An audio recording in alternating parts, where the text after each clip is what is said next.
on my phone for this video because I always forget that I'm documenting my IVF journey because I'm not posting it publicly. But I just want to give you guys a little update on kind of my journey and what I've been doing behind the scenes. So it has been 7 months since my surgery, if I'm correct. It is March something today.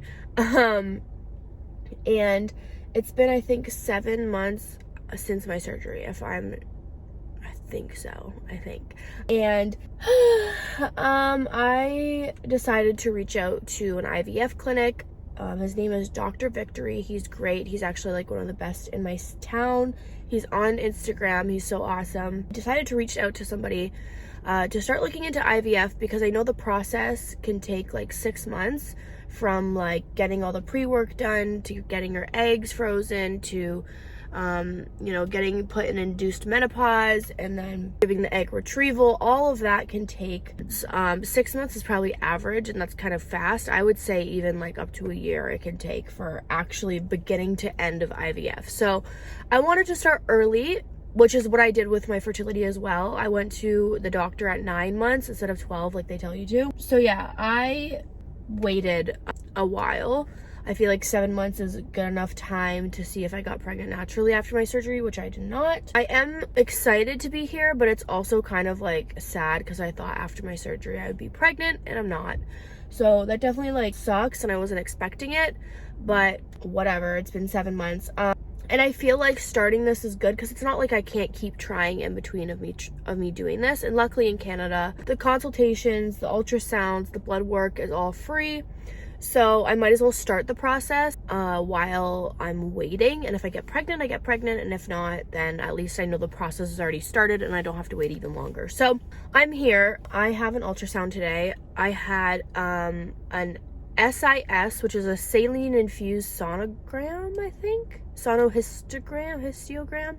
Basically, it's when they inject, so it's different than an HSG. An HSG is something I've got as well, which I don't know if you guys follow Trisha Paytas, but she also got it, and she got pregnant that cycle. An HSG is where they inject saline fluid the same way into your uterus and your fallopian tubes, and then they take an x-ray to make sure that your uterus is the normal shape and that your fallopian tubes are open and there's no blockages in there. Mine were clear. And then SIS, which actually is more in detail, it can look for fibroids, polyps in the uterus, the shape of your uterus lining. It's definitely like more in detail. So instead of it being an x-ray after they inject saline, they do an actual ultrasound. I've had blood work up the ass. Like literally I've had probably 15 vials of blood taken. I go once a week. I'm doing like the cycle monitoring where they come and they watch your whole cycle. They want to see what your levels are in the beginning, the middle, before you ovulate, after you ovulate, and right before your period. So sometimes I'm here twice a week, sometimes I'm here once a week. It's a big deal. I'm here a lot.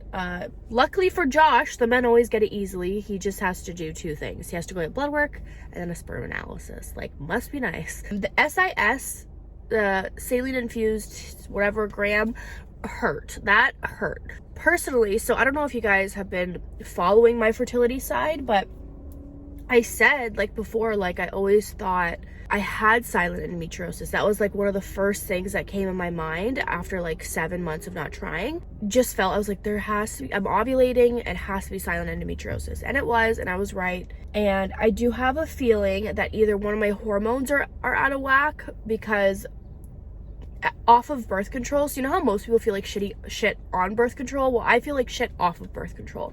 And not because of my endometriosis, like just like my mood and my appetite, like everything is just so weird off of birth control, where I actually feel better on birth control. So either I think it's a hormone, or I think I have, I don't know how to say it, but it's when you have endometriosis inside of your uterus as well, which is like a whole other topic, or polyps or something, you know. I think there's something going on in my uterus more than endometriosis.